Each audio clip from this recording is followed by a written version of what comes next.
there, welcome back to my channel. My name's Kelsey and today I'm going to give you the first update for my Pan That palette for 2021. So this has been a weird month for me, both in terms of mental health. You might be able to tell I'm not quite as upbeat as I am usually because I'm still in a little bit of a weird place, but also just in terms of how much I was wearing makeup, especially eye makeup. I mean, I did ultimately wear eyeshadow every day. However, for a couple of weeks I was dealing with like a weird rash reaction kind of thing from waxing my brows. So I was really only wearing makeup on my lids and not so much in my crease and as a transition shade, which is also when I realized, hey, I don't actually love doing this all the time. I kind of do just like putting makeup on my lids. I guess I should mention I'm filming this 2 days after I meant to.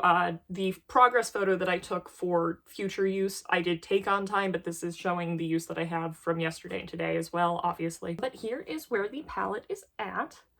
I'm not sure how obvious it is, but I definitely got quite a lot of use out of Pearl, which we're gonna have a conversation about here in a moment. Actually, let's just have a conversation about how much I used each of the shades. Pearl was my most used shade. I used it 22 times. Fresh I used 15, and Twig I used 14 times. The next like grouping is Rose Quartz I used 9 times, and Cinder I used 8. Teak and Steampunk I both used 4 times. And then on the right-hand side of the palette, Birch I used 5 times. But Slate I used 3 times, Cyborg I used twice, and Ember I used once, and Noir I did not use at all this month. The one shade that I did not mention there is Dystopian, which I did use 10 times. However, I don't think any of those were on the eye. Maybe one of them was on the eye. However, I realized partway through the month that I quite like using it in the tips of my brow.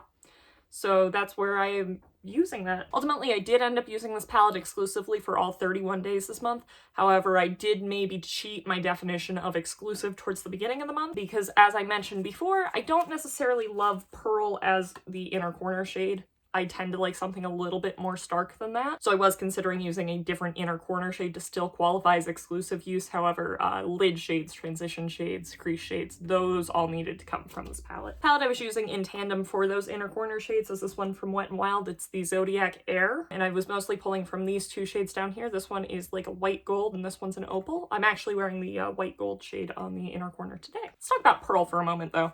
Because I kind of maybe technically hit pan on Pearl on the last day of the month. Pearl from the beginning seemed to be a lot more loosely pressed than the rest of the shades in the palette, and it was crumbling quite a bit. I can tell at about my 15th use that if I kept going where I'd been because I'd kind of just been focusing my brush up in the, kind of in the more top portion, kind of where you can see my brush has been focused in the other shimmers. Focusing my brush there, and I could tell I was going to hit pan very soon.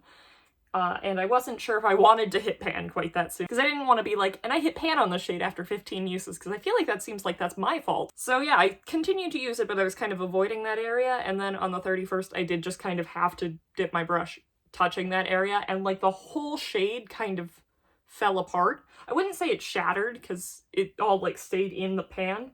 Right now, it's pressed in there with my finger. I'm trying to figure out if I'm gonna like just properly repress it or what. I've been avoiding using it for the last 2 days because I wanted it to be like this so that way I could film this. I'm definitely gonna end up using it in the next few days. It's one of my most used shades. The shades in that color family are my most used shades overall. So I don't know what I'm gonna do about Pearl. I guarantee it'll be the first shade I use up, either because it falls apart or just by natural use. How I usually structure my Pan That palette is that for the first month I do exclusive use. For the second month, and usually kind of continuing past that point, I want to use at least 1 shade from this every day, but I don't need to use it exclusively. For example, today I used Fresh, Steampunk, and Birch to get this look, but I also have that inner corner that I showed before, and I also have ColourPop Mighty Morphin, it's a Super Shock shadow, on the lids as well. I will also say with my I want to use a shade from this palette every day, I should qualify that with I want to use a shade on my eyes every day. I assume I am probably going to use Dystopian 28 times during the month of February, once a day, to do my brows, but I'm not going to count that as using it on my eyes. The other thing that I typically do at this point is to start coming up with panning goals in terms of like what I want to hit pan on next month.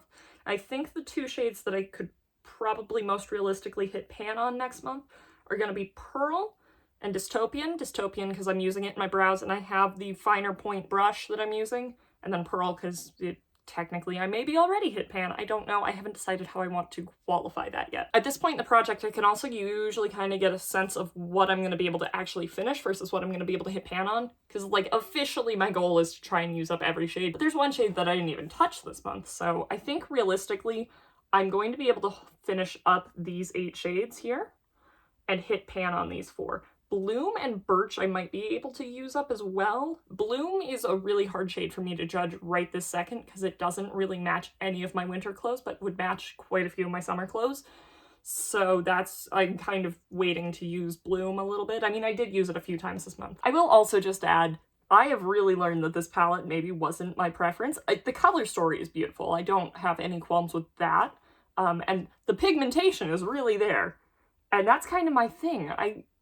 I knew I was kind of in the middle of a makeup preference change. I didn't realize how intense it was. And it's kind of swinging towards the really sheer shadows, which is not what's in here. Now, obviously, I'm making it work for me, but usually I'm not wearing a look like this. A lot of times, I will just use one single shadow from this palette, or maybe 2. I've been doing a lot of one shadow looks with rose quartz, and harkening back to my high school days when I just wore the shade Naked from the Naked palette on my eyes, because I mean, that's the best one. They named the palette after it.